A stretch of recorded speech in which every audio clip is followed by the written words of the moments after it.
All right, let's jump right in. We're going to break down one of the most powerful, truly game-changing success books ever written, Napoleon Hill's Think and Grow Rich.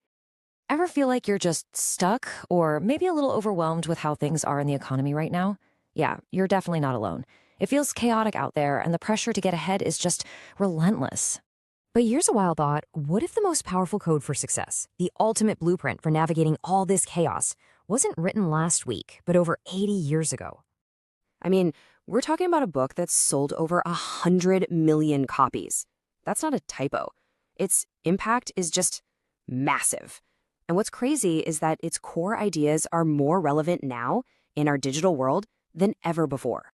And look, this isn't some self-help fad. This is the real deal. The author, Napoleon Hill, was basically handpicked by the great Andrew Carnegie. Yes, that Andrew Carnegie. And given a monumental task: spend 20 years, 2 whole decades, studying legends like Henry Ford and Thomas Edison to figure out what made them tick, to literally crack the code of their success. So who was this guy, Napoleon Hill? Well, his origin story is, let's just say it's not what you're thinking. Get this. It all started when he was 13. His stepmother saw this kind of rebellious kid and made this incredible deal with him. She traded his 6-shooters for a typewriter. And that typewriter, it became his new weapon. It literally put him on the path from being a local reporter in the mountains to becoming the guy who would spend his entire life cracking the success code for the rest of us. Okay, so let's get into the good stuff, the core of it all. Hill's big idea was that success isn't about luck or where you come from. Nope, it's about programming your mind.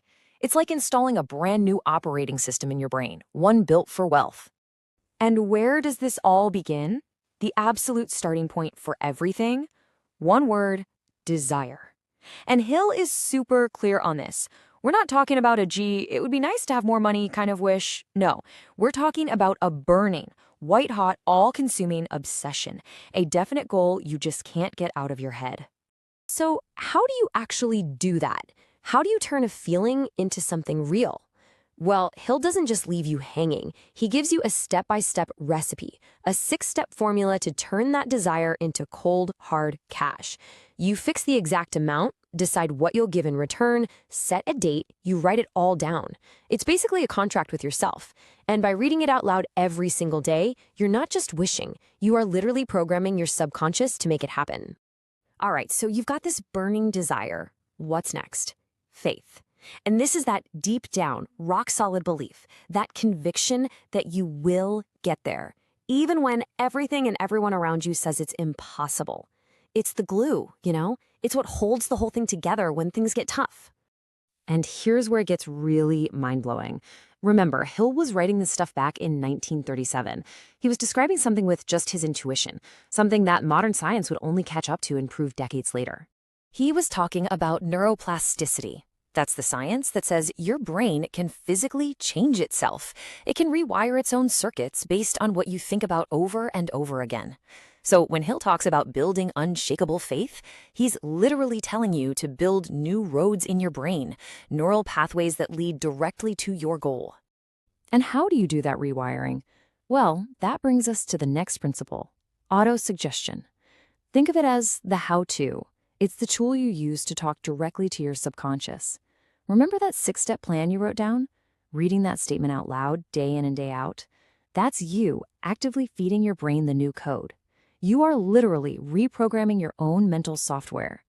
Okay, so your mind is primed, your internal operating system is upgraded. Now what? Well, now we have to make it real. Let's talk about turning all that powerful inner work into actual results you can see and touch in the real world. This is where the magic happens, right? Where the rubber meets the road. Hill lays out 4 huge principles for action. You need specialized knowledge, not just random facts. You need an organized plan.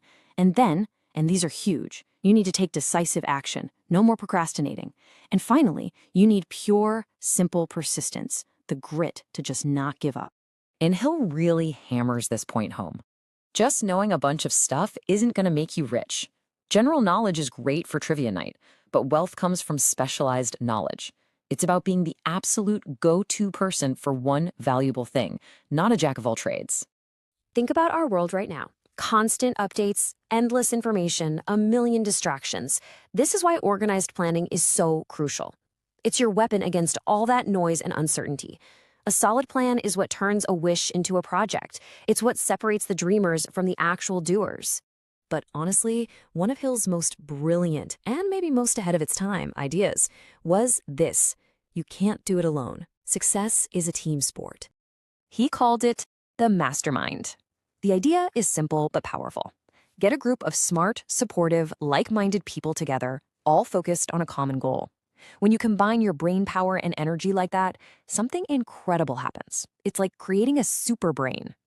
Now, back in Hill's day, a mastermind group might have been a bunch of guys in suits in a boardroom. But today, this idea is custom-made for our digital world.